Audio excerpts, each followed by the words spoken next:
आज जो हमारे गेस्ट हैं उनके 6 मिलियन से ज्यादा सब्सक्राइबर्स हैं यूट्यूब पर, लेकिन अभी तक उन्होंने अपना फेस रिवील नहीं किया है।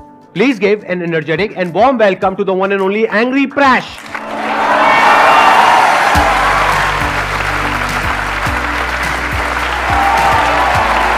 क्या हाल चाल?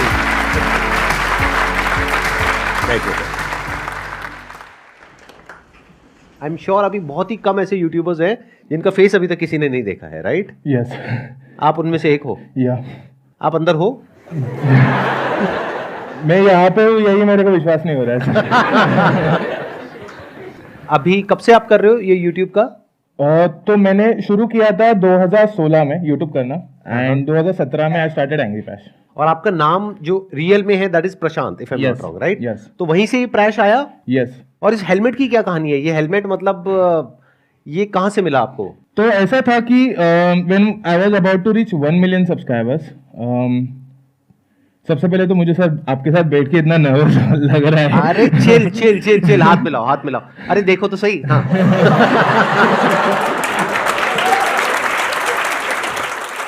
तो ऐसा था कि I was about to reach 1 million subscribers, and बहुत सारे लोग बोल रहे थे कि now we want to see you, we want to meet you. तो जैसे ही लोगों ने बोलना शुरू किया तो मेरे दिमाग में पहला थॉट तो यही आया था, ये तो मैं कवर के लिए बोला था, लेकिन एक्चुअली ये थॉट आया था मैंने कि बहुत सारे कार्टूनिस्ट जो होते एनिमेटर्स होते हमें like Oggy and the cockroaches पता है, हमें बेन 10 पता है, बट उनके क्रिएटर हमें नहीं पता है। वो मुझे भी वो क्यूरियोसिटी रखनी थी अपनी लाइफ में, बट अंदर से फैंस को मिलने की चाह भी बहुत थी।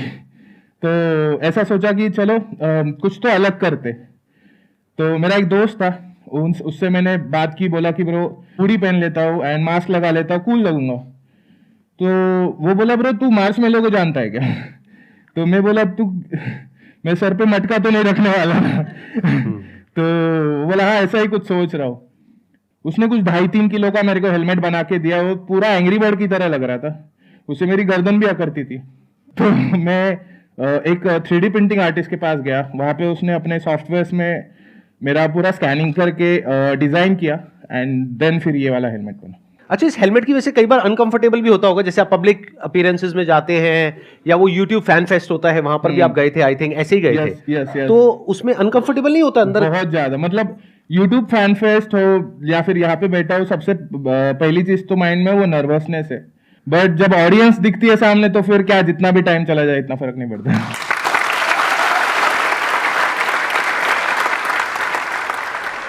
अब बताइए, आप लोगों के माइंड में कुछ क्वेश्चंस आ रहे होंगे जो आप इनसे पूछना चाहते हैं। मेरा जो मेन क्वेश्चन है वो ये है कि ना अभी सोशल मीडिया एक ऐसी चीज़ हो गई है जो लोग फेम के लिए करना चाह रहे हैं, एंड आपके पास ऑलरेडी इतना ह्यूज अमाउंट है सब्सक्राइबर का, एंड ऑडियंस भी है काफ़ी अच्छी, तो आपके मन में कभी ये नहीं आता कि यार मैं भी थोड़ा फेमस हूँ अपना फेस दिखा करके? आई फील कि फेम के लिए तुम्हें फेस दिखाने की जरूरत नहीं, अगर ऑडियंस मेरे लिए ताली बजा रही है तो वही फेम मेरे लिए काफ़ी है, आई फील। एंड ये जो मास्क है, हेलमेट है, ये कहीं ना कहीं मेरे कैरेक्टर को रिप्रेजेंट करता है, and I want to dedicate my life to these characters and I want to create more. So उस चीज का मेरे को ज्यादा फैसिनेशन है then showing my face and having fame. अगर अभी आप यहाँ पर इस प्लेटफॉर्म पर अपना फेस रिवील करते हो, आई एम जस्ट अज्यूमिंग, वैसे करोगे नहीं, तो उसमें दिक्कत क्या है? मतलब what is the minus point? मैं 2-3 दिन एम्बैरेस रहूंगा और कुछ नहीं सर। क्योंकि ऐसा कुछ प्लान तो नहीं किया था, बट मुझे डर तो था ये चीज का। अच्छा, लेकिन अगर कर दोगे तो कमाल हो जाएगा मेरे हिसाब से, मतलब इससे बड़ा मूवमेंट नहीं हो सकता अगर आप अपना फेस रिवील करना चाहो तो। मतलब आप सोच के देखो ना कि अगर थंबनेल पे लिखा हुआ है एंग्री प्रैश फेस रिवील, कोई भी हो कैसा भी हो, अगर उसको कोई बड़ी चीज करनी तो ये प्लेटफॉर्म बहुत बड़ा है। फॉर मी दिस प्लेटफॉर्म बहुत बड़ा है, एंड मैं हैप्पीली कर सकता हूँ वो चीज, बट मैंने अपनी ऑडियंस को ऑलरेडी प्रॉमिस किया है that I will do it later on 10 million. Ram Ram ji सबने, मैं लाखा में एक छोरी सारिका ढाका। तो मुझे आपसे ये पूछना था कि मतलब हम ना अपने आप में कसूते हैं, मतलब हम गणेश उतरे, हमें ऐसा लगता है, और राजी भी है, लेकिन समस्या क्या है रिश्तेदारों की।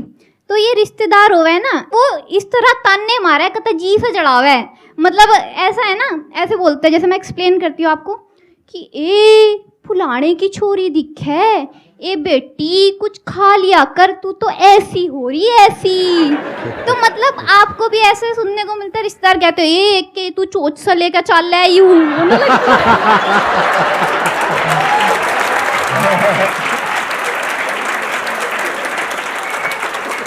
तो बताइए जी, जनता जानना चाहती है। पहले जब मैं शुरू किया था तब रिश्तेदारों का रिएक्शन वैसा ही था जैसा सब लोगों को मिलता है कि क्या कर रहा है, कुछ नहीं, काम धंधे नहीं है। मेरे डैड तो बोलते थे कि तू क्या है, गुड़िया नचाता रहता है इंटरनेट पे, तो नहीं समझता, किसी को नहीं समझता। तो बेस्ट चीज होती है उसमें इग्नोर करना एंड उनको प्रूव करके दिखाना कि भाई मैं कर सकता हूँ एंड मैंने ये कर दिया। सो आई थिंक जब पैसा आ जाता है ना तो सबका मुंह बंद हो जाता है। पैसा आ जाता है, सबका सीधी मुंह सी बंद बात। हो हाँ, बस। मेरा क्वेश्चन ये है कि हर एक यूट्यूबर के पीछे ज़रूरी नहीं कि आपकी सक्सेस होता है, मतलब उसके पीछे बहुत सारा हार्डवर्क भी होता है। तो कुछ चैलेंजेस भी आए होंगे, और मैं भी एक यूट्यूबर हूँ तो मैं मतलब थोड़ा हैंडल नहीं कर पाती हूँ। तो आपने कैसे हैंडल किया अपनी जर्नी में? जब मैंने YouTube शुरू किया था उस टाइम पे बहुत सारे व्लॉगर्स भी पॉपुलर हो रहे थे, बहुत सारे कॉमेडियंस पॉपुलर हो रहे थे। उस टाइम पे मेरे को लगता है कि YouTube चैनल खोलना एंड कोई नया आइडिया के साथ काम करना थोड़ा इजी था। बट ये बहुत इंपॉर्टेंट है कि तुम जो भी कर रहे हो वो चीज़ अभी तुम लोग क्या चाहते हो, उस चीज़ में टॉप बनना है, उस चीज़ में तुम लोग को कुछ खुद का क्रिएट करना है जो बाकी किसी के पास ना हो।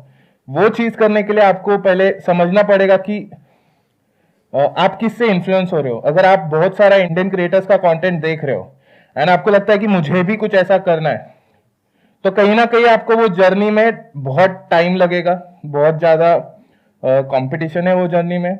बट अगर आप कुछ ऐसा लाते हो जो कोई इंडिया में नहीं कर रहा है, आपको पता है कि ये चीज मैं करूंगा और ये लोगों को पसंद आएगी एंड मैं इसमें इम्प्रूवमेंट करता रहूंगा जब तक लोगों को पसंद नहीं आती, बट मैं जो कर रहा हूँ वो और कोई नहीं कर रहा है, वो चीज अगर आपके पास है तो आप शॉर्ट है। It's a good point.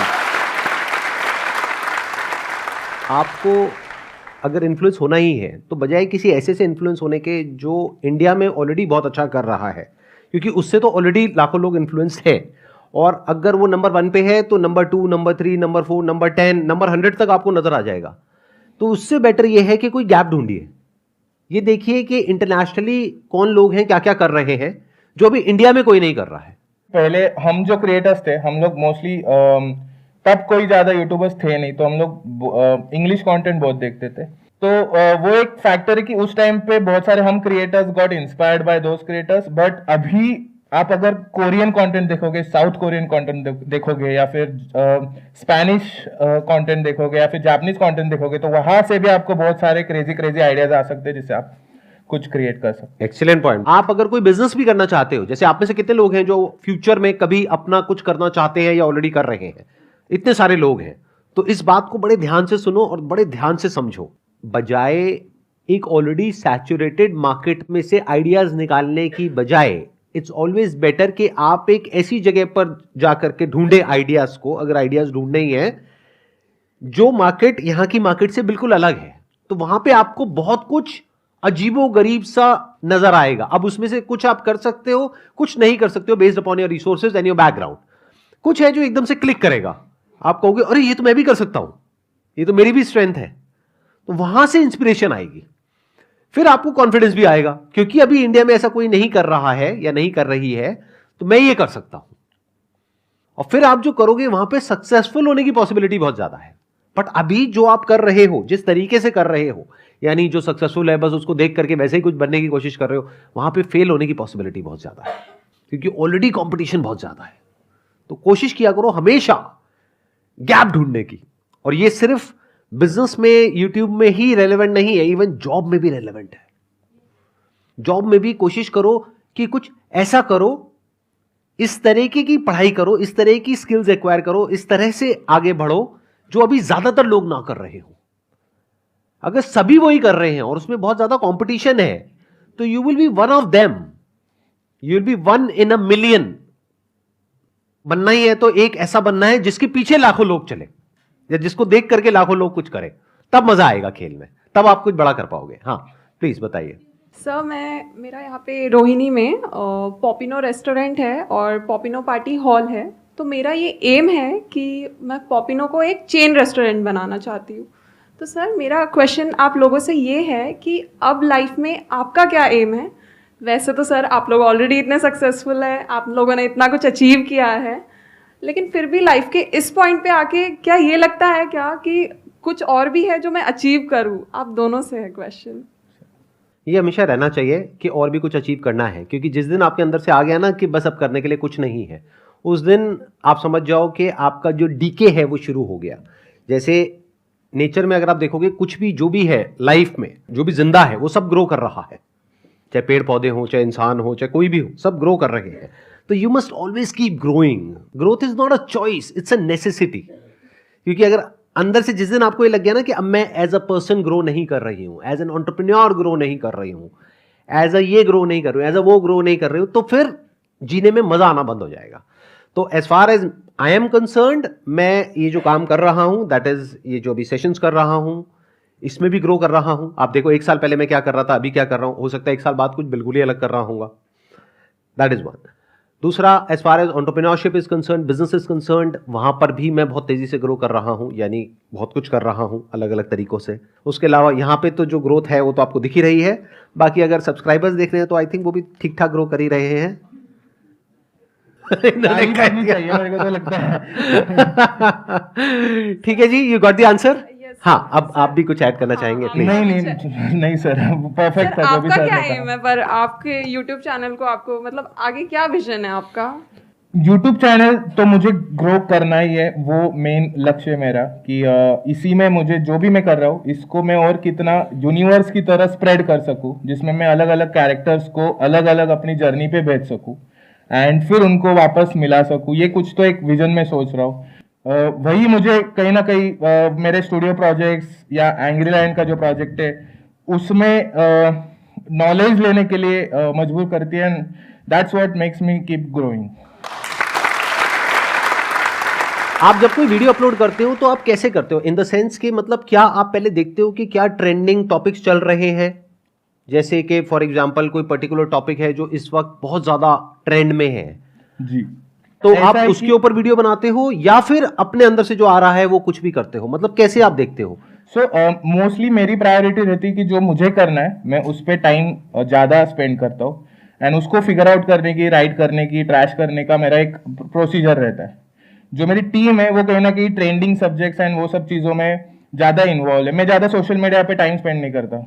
तो जो मेरा अभी रिसेंटली मैंने एक राइटर भी हायर किया है जो मुझे शॉर्ट्स के लिए कॉमेडी वीडियोस बना के, तो he is into the reels and shorts, तो वो उसको बहुत ट्रेंड का पता है। तो वो कभी कभी मेरे पास आता है कि ये ट्रेंड है लेकिन हम लोग इसको एक कुछ तो ट्विस्ट करके ऐसा कुछ तो बना सकते हैं, एंड देन आई डू। क्योंकि अभी ये ग्रोथ वाला पॉइंट चल रहा था ना, तो वहीं से मेरे माइंड में कुछ आइडियाज आ रहे थे कि अगर मैं आपकी जगह होऊंगा तो मैं क्या करूंगा, मतलब क्या क्या किया जा सकता है। जैसे आज की डेट में यूट्यूब पे क्या होता है कि ट्रेंड बड़ी तेजी से चेंज होते हैं, या किसी भी बिजनेस में ट्रेंड बहुत तेजी से चेंज होता है। जरूरी नहीं है आज से 2-3 साल पहले जिस तरह का कंटेंट लोग कंज्यूम कर रहे थे यूट्यूब पे आज भी वही कर रहे हैं, पूरी तरह से बदल चुका है। तो अगर मैं आपकी जगह होता तो मैं क्या करता, कुछ ऐसा कंटेंट बनाता जो इंफोटेनमेंट से रिलेटेड होता, यानी कोई ऐसी इंफॉर्मेशन जो बहुत ही हॉट है आज के टाइम में, जिसके बारे में बहुत लोग बात कर रहे हैं, उसको शॉर्ट में फटाफट से अपने इसी हेलमेट के साथ में, इसी फेस के साथ में आ करके कुछ भी बोल के चला जाता, इन द सेंस के थोड़ा फनी वे में इंफॉर्मेशन भी दे दी और फनी वे में बोल भी दिया। तो मतलब एक आपका टेक आ गया जिसके लिए लोग वेट करेंगे। जैसे कोई मूवी आ रही है उसके ऊपर बोल गए, जिस मूवी की बहुत ज्यादा हाइप है, यस यस यस, भाई ये क्या कचरा बनाया है तूने, ये व्हाटएवर, ऐसे कुछ बोलते हो आप? मतलब मैं ठीक आवाज निकाल रहा था, गलत निकाल रहा था? बहुत एकदम सही सर। मतलब ये सेम चीज मैं बहुत टाइम से सोच रहा था, बट जस्ट बिकॉज सर ने बोल दी तो अभी मैं इस पे काम करना शुरू कर दूंगा। मैं ये सोच रहा था बहुत टाइम से, बट कहीं ना कहीं मैं भी अटका था कि शुड आई डू इट और नो। प्लस आपका अपना एक ब्रांड बन सकता है, यूनिक एक ब्रांड बन सकता है, आइडेंटिटी बन सकती है। प्रैश का क्या टेक है इस न्यूज के ऊपर, इस मूवी के ऊपर, इसके ऊपर, उसके ऊपर, तो लोग आएंगे आपका वो देखने के लिए। तो आई एम जस्ट थिंकिंग, मतलब that's a great idea. Thank you so much यहाँ पर आने के लिए, मुझे बहुत मजा आया आपसे मिल करके।